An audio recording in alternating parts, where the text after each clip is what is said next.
Hello customer, thanks for buying our smart home system. This is our smart socket. Now let me introduce you how to use our smartphone that control this socket.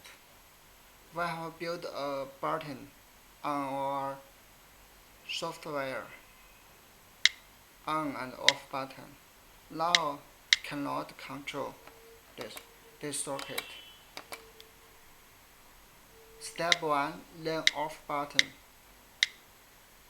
Now that the LED is off, then keep press this button. You will see the LED on, off, then release the key and press the off button. You will see the LED will flash 2 times. Then the off button is then OK.